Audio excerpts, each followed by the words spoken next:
Good morning, everyone. With the final passage of the state budget yesterday, Illinois has taken a giant step forward toward true fiscal stability. We balanced the 2022 fiscal year budget independent of the American Rescue Plan by working together with our tireless lawmakers who went up against the challenges of a global pandemic and passed a budget that meets the moment. Let me especially recognize budget leaders Greg Harris in the House and L.G. Sims in the Senate, as well as Senate President Don Harmon and our House Speaker Chris Welch. And today we also have with us Representative LaShawn Ford, the Higher Education Appropriations Chair in the House. Together we are putting Illinois on the right track.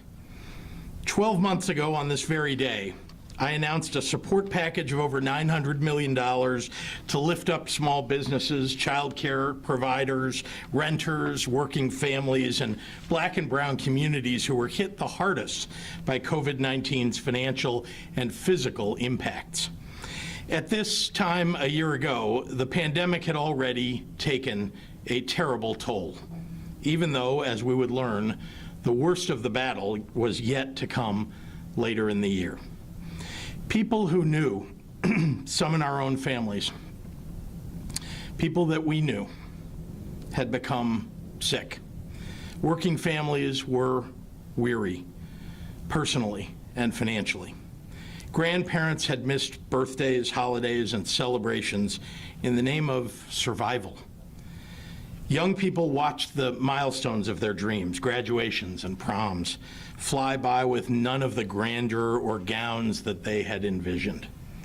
And thousands of Illinoisans had already buried a loved one without the salve of friends and community by their side. The price that we paid, the sacrifices we made to save tens of thousands of lives was enormous.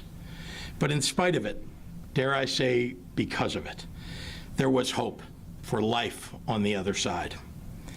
The people of Illinois will always bring hope and passion and perseverance. I've seen it time and time again, but most especially over this last year. 1 year and 12.3 million life-saving vaccine doses later, the hopes and prayers that we had back in June of 2020 seem now to be coming to fruition. Nearly 90% of Illinois' elderly residents and more than half of our overall population are protected from this terrible virus after being vaccinated. We are on the precipice of meeting President Biden's goal of 70% of our adults with at least one dose.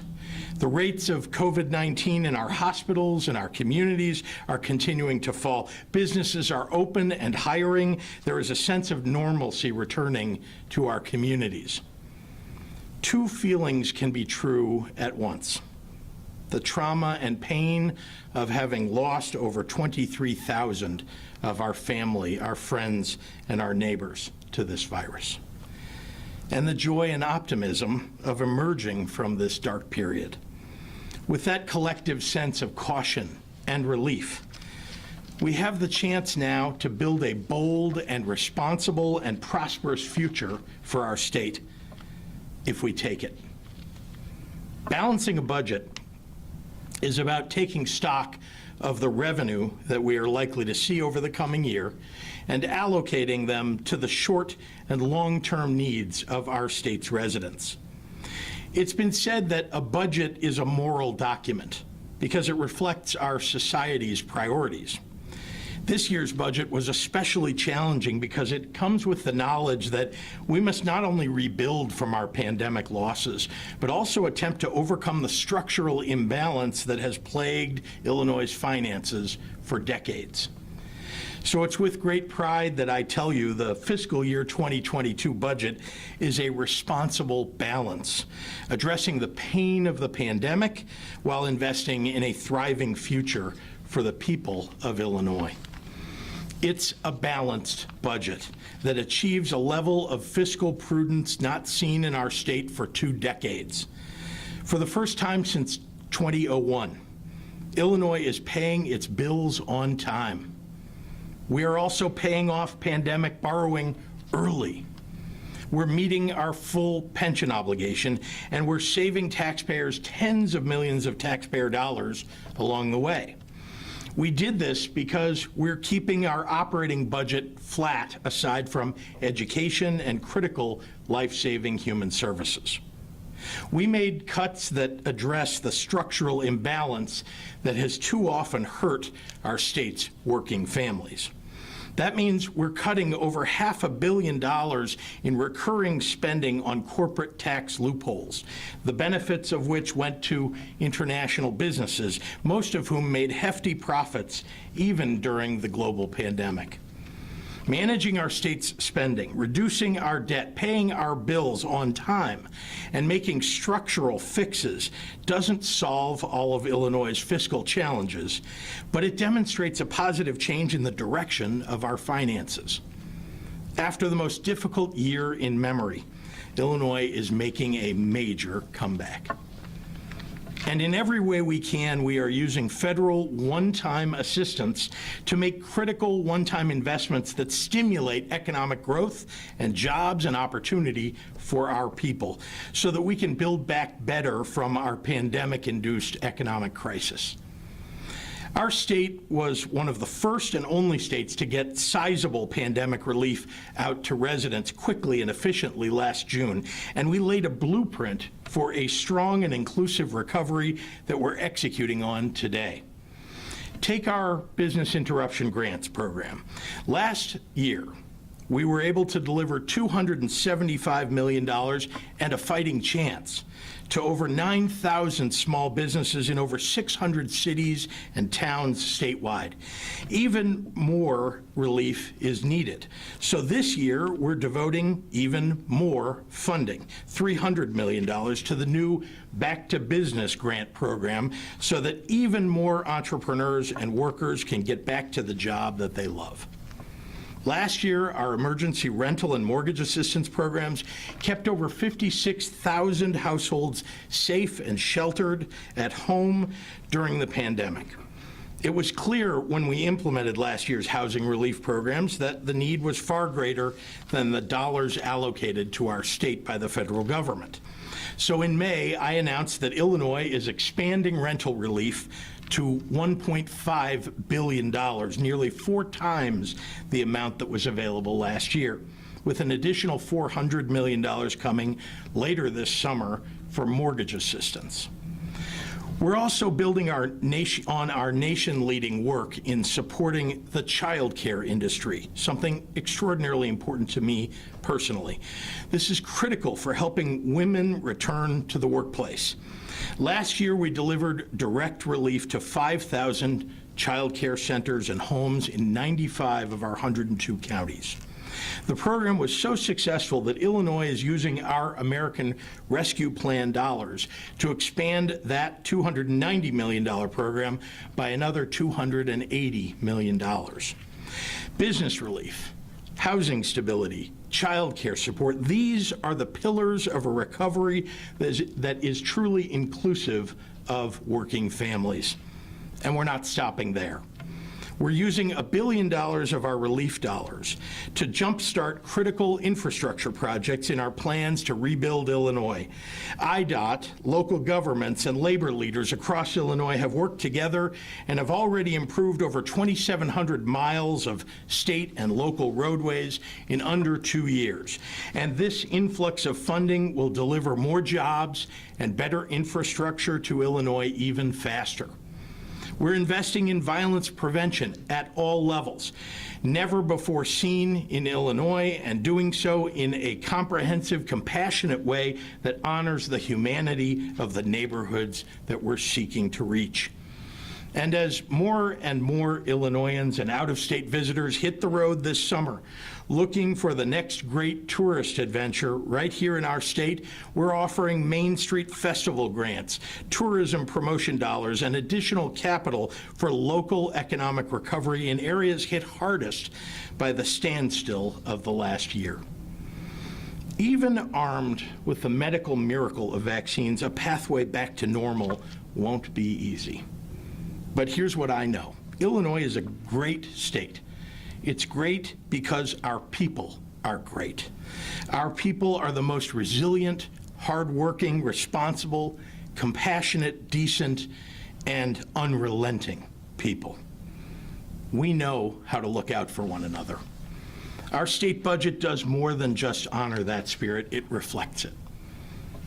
On the subject of compassionate, responsible, and unrelenting, it's my pleasure to introduce the lead budget negotiator for the House of Representatives, Leader Greg Harris. Leader.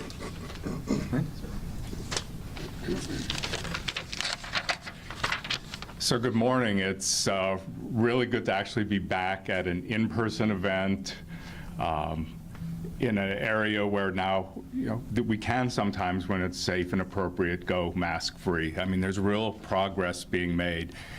And I think Illinois is very fortunate to have leadership like Governor J.B. Pritzker and Dr. Ezike to help guide us through making the right decisions for ourselves and our families and our community that brought us here. And as the governor said, coming out of this, Illinois was faced with some very strong financial challenges. We had strong financial challenges going in, we had strong financial challenges during, but coming out of this, we were in a better place than when we started. We're bringing back fiscal stability and structural corrections to our state budget with a budget that has no tax increases in it, that has paid down nearly $3 billion of debt, that has reduced our bill backlog to the lowest it has been in over a decade, and has done so by closing some corporate tax loopholes so that now some of the largest businesses in the country are helping pay their fair share to educate our kids, to make our communities safe, and to invest in our families. But we have to do a lot of work, as the governor said, to help bring the economy back. This pandemic was not only hard on our families and our healthcare systems, it was hard on some of our biggest industries. So among the American Relief Plan dollars that we'll be investing through this budget are funds to jumpstart hotels, to jumpstart the hospitality industry, to jumpstart tourism and conventions, arts, culture, music, statewide, including McCormick Place, Rosemont, and other statewide destinations, to help stimulate the rebirth of an industry that is one of the largest single drivers of Illinois' economy, not only in big businesses downtown, but in neighborhoods like Representative Ford's and mine, where so many of the small local businesses are really dependent on a strong economy of tourists and conventioneers and business people coming into the city, spending their money in our restaurants and clubs, and coming to our art galleries, coming to our theaters, and keeping thousands and thousands of people employed. Our healthcare system was hit hard by lost revenues, by higher costs and for goods, for increases for PPE, having to pay additional wages and hazard pay to their frontline workers who came in and put themselves at risk every single day to serve us. And we've established a stability fund to help support those institutions that need additional financial support to bridge through to a complete reopening of our healthcare system. And this includes hospitals, nursing homes, federally qualified health centers, and other similar institutions. Study after study has shown that we saw in a lot of communities the disparate impact of COVID on communities that were already struggling with so many other disproportionate impacts. And this all goes to the social determinants of health. If you look at study after study, they've said you can increase access to health care, but if people are not stably housed, if they're not in safe communities, these other social determinants, their communities, their families are not going to fully thrive. So we're investing some one-time support money into stabilizing and sustaining affordable housing, increasing the amount of money we can invest in affordable housing, in homelessness prevention, in homeless youth, in violence prevention in our neighborhoods, and LaShawn, I think, Representative Ford will talk about some of the investments in mental health, substance abuse, and other of the social determinants. All the things we're doing right now, it's going to be a long haul to be sure that our state continues on its upward trajectory. But with Governor Pritzker's leadership and with the leadership of in the House with our new Speaker, Chris Welch, we're really committed to acting responsibly, to helping businesses and families and communities recover, and to continuing to stabilize our state finances and make Illinois the greatest state of the 50 states. So it's now my honor to introduce Guy. And you saw him in the news today. He's going to be in the news later. And I didn't know any of this until just recently, but LaShawn Ford, who's one of our lead budget negotiators on education issues, was also today talking about his cancer diagnosis and his cancer treatment. And you're just a real hero to me. I'm just really proud to call you a friend. And so with that, my friend, Representative LaShawn Ford.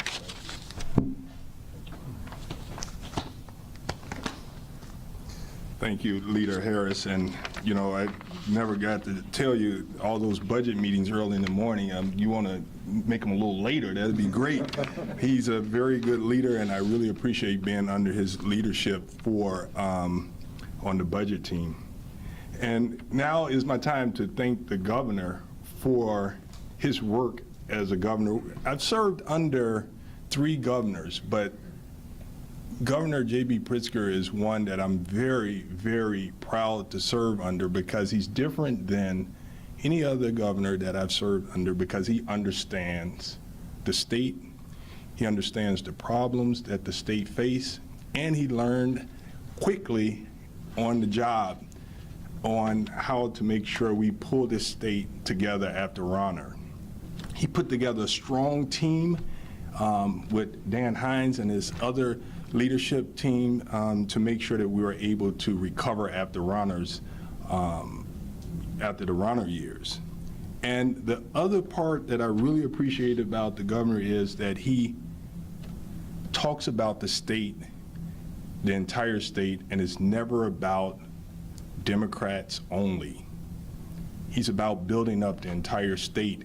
And I know that the only way to have a strong Illinois is that everyone does well. So I appreciate that about him. As a Democratic governor, he goes wherever the need is, and he builds up the entire state. So thank you for your leadership, Governor. And I will go over some things that the budget will help after the pandemic. There's a lot of money needed to support communities. And through Representative Leader Greg Harris' leadership, there will be money for early access for businesses in disadvantaged areas, a special set aside for DIA businesses.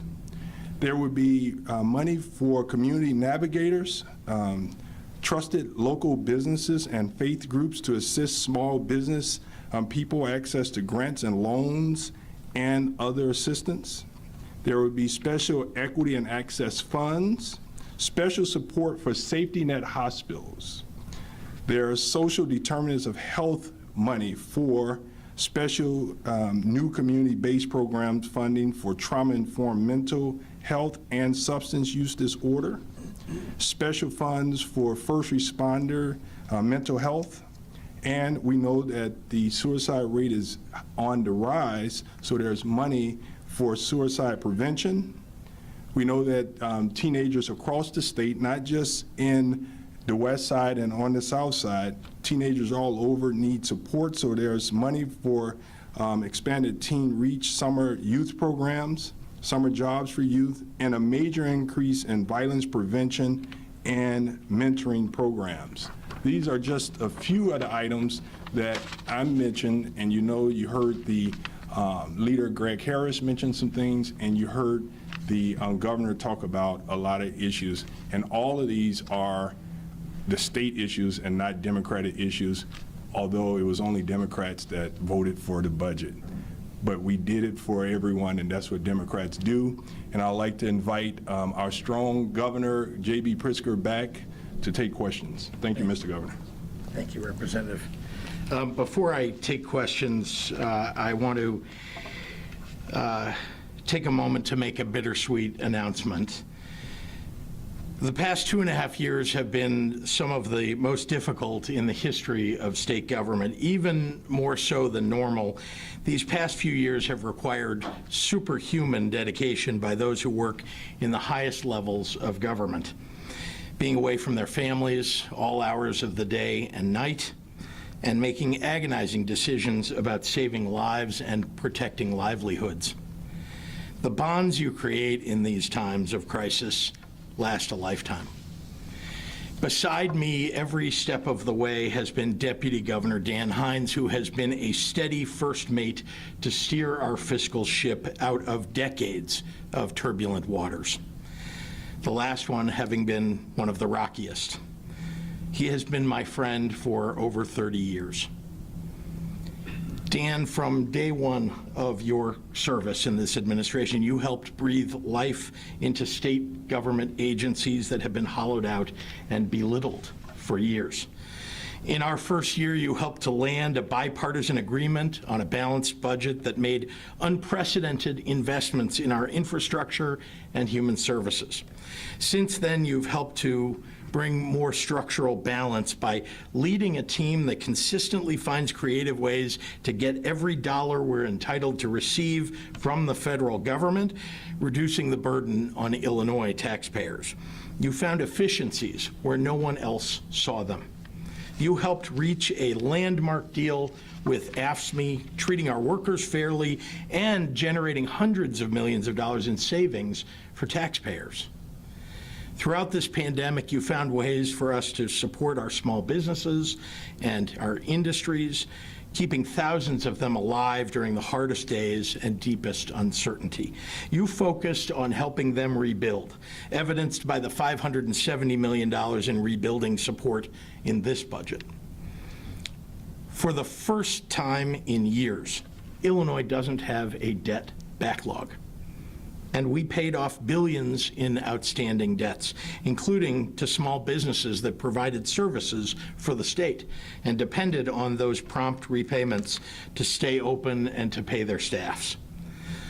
Looking to the future, you helped create new, durable industries with Illinois attracting data centers and electric vehicle manufacturers from across the country and internationally.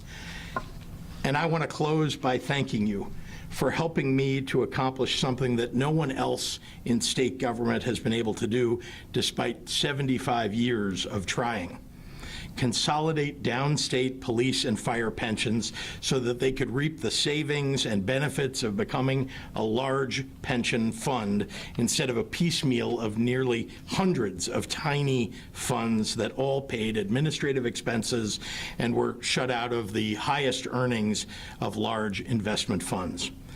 This is generational change for Illinois, and you made a difference for first responders and their families, and you helped save billions for property taxpayers across our state. Folks, I have known Dan Hines for an awfully long time, and I asked him to join my administration because I knew that I needed his unparalleled knowledge of the state budget and his well-deserved reputation as a fiscally responsible leader. And as you can tell, he delivered. But what I've come to learn about Dan over the past few years is that he also has a profound understanding of our economy and our business climate and a zeal for making our economy stronger and helping businesses thrive. Frankly, he will be deeply missed. Despite Dan's departure, I'm incredibly excited to announce that former State Senator Andy Manar will be taking over as Deputy Governor for Budget and Economy upon Dan's departure. Over the last 2.5 years, I've been very lucky to serve with so many smart and amazing people who are deeply committed to working families. Andy follows in that proud tradition. He comes with a deep well of respect all across our state, and he will provide immeasurably important perspective in this new role. And with that, I'd be happy to take any questions. Well, mine is probably more off topic than on, but It's okay. I appreciate all your talk on the budget. As the economy is coming back, I'm wondering if you've rethought the unemployment benefits. Are you still waiting until September? Are people going to continue to receive those benefits? One of the things that you heard me talk about around our budget is that we are restoring childcare all across the state. That's been one of the biggest things that's kept particularly women out of the workforce, is the fact that childcare has been diminished over the course of the pandemic, even as we were trying to keep all of those centers alive. They just have been able to serve fewer kids in each center. So that's going to make an awfully big difference in terms of bringing people back into the workforce. But you're going to wait until September. Well, again, we're looking at everything that we can to make sure that people get back to work, but what I'm saying to you is that those people who are complaining and saying that the $300 benefit is keeping people from going back to work are not taking into account the other reasons that people are choosing not to go back to work right now who cannot get back to work. Why? One, childcare. They need to get their kids enrolled. And two, and this is important, that there are people who are still very, very concerned. The pandemic is still out there. There are people who are unvaccinated, right? We're still only nearing 70% of first doses. That means 30% of our population is as yet and this is the adult population, is as yet unvaccinated entirely. So I can understand that there are people who remain concerned. It may take them some time to overcome that concern. Will you sign the elected school board bill? I've said all along that I would, that as a candidate, I said I was in favor of an elected school board. I thought it was important, though, to make sure that there was a compromise reached, that people got together and talked about how to make that a better bill. They worked on it in the legislature and produced one, and I'll sign it. And with 21 members, the mayor keeps insisting that's just too unwieldy. New York City has 13. Yeah. Do you think 21's too many? I would have liked to have seen fewer, but I'll be honest with you, I think 21 is not unreasonable. The reasoning that I heard about 21 and 20 in particular, right, there's one that's elected citywide, is that having smaller districts allowed people to have more in different areas of the city to have more influence over who their representative would be. Do you think this is the bill that is going to end up? Will there be changes made, perhaps in the veto session? I don't know. I know that Delia Ramirez, the representative who was the sponsor of the House bill, has held the bill, and so I know there's some discussion going on, but I'm not sure what changes might be made. Don't need to take all the questions, but when you talked about COVID, are you concerned about this Delta variant? Because it's really, there are folks that are concerned that it's just rapidly so much faster that New York and California is already seeing it. Yeah, what I'm concerned about is that we don't yet have a vaccine for kids under 12 years old. And the Delta variant seems to have been predominant among people who are unvaccinated. And so those kids are who I'm focused on. 25% of the cases I've now read, the new cases of COVID are coming from that age group, under 12. And so we're keeping a close eye on it. But so far, anyway, it appears that the available vaccines are resistant to the Delta variant. Was it a mistake to call the Senate down when you didn't have an energy package? You thought you had one, now you don't. Where do you stand? Oh, I didn't call the Senate. True, I'm sorry. That was the Senate called itself. But they thought there was a deal. Well, the Senate knew, the Senate president knew that he was in fact the one who came into the room with new proposals for the bill that had been put forward. So I think the Senate knew all along that there wasn't going to be a proposal unless those were agreed upon or that those were pulled back on. So, I hope that we'll be able to get back in the next few weeks. What can you give us a status? Where does it stand? Because Exelon keeps saying that they're going to shut down 2 of their nuclear. Well, they also said, they had sort of 2 sentences in their statement that I think you should pay attention to. The other one was that they're hopeful that we might reach an agreement on the energy package. So I think we're close, and, we'll have to see over the next couple of weeks. There has been some progress. There have been discussions between environmental organizations and the unions directly, and so I know there's work being done. Can we ask Dan, you've been in government a long time, are you stepping away from government altogether, or why this change at this point? Yeah, I'll be returning to the private sector. When I left the Comptroller's office, I really had no intention of going back into government, and the only reason I did, or the main reason I did, was because of my incredible respect for Governor Pritzker, and I also, from a personal standpoint, felt that there was some unfinished business, that the state, still had a lot of financial problems, and I could offer something to that. And so I'll be going back into the private sector, and I still want to serve in some capacity on a volunteer basis, but professionally I'll be going back to the private sector. And I want to just take the opportunity to thank the governor for giving me this chance to contribute to the state, and it's been an honor to work with him. He is somebody who shares my obsession with balancing budgets and stays laser focused on that mission throughout, even during a pandemic and even with, lots of variables that were out of our control. He's remained steadfast in his belief that, the first and most important thing the state needs to do is get back into financial stability, and we've gone a long way towards achieving that. Thanks. And Governor, just one last one. I know this isn't the place where you're going to make your big announcement, but those who thought that perhaps you don't want to run for a second term, what should we tell them? What do you want them to know about that? The same thing that I've been saying for some time now, as people have asked me, which is, this requires a real discussion with one's family to figure out, how this fits with our future as a family, and that conversation is ongoing. As you know, I have teenage kids, and they're in the final throes of high school. One of them graduating just now, and another one with a couple of years left. So, this is a time-consuming job, and then a pandemic hit. And I think everybody knows that I was on the job 24/7.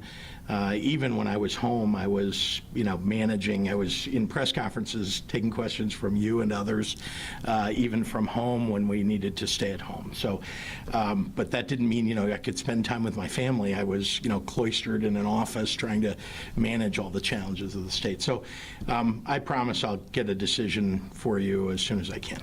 Thank you. Thank you. Thanks, everyone. Thank you.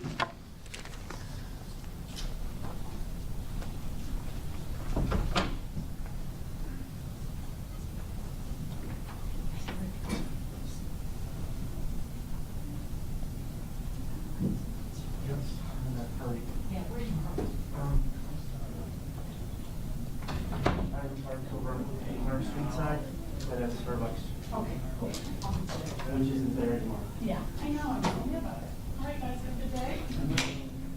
Nothing like being this bossy.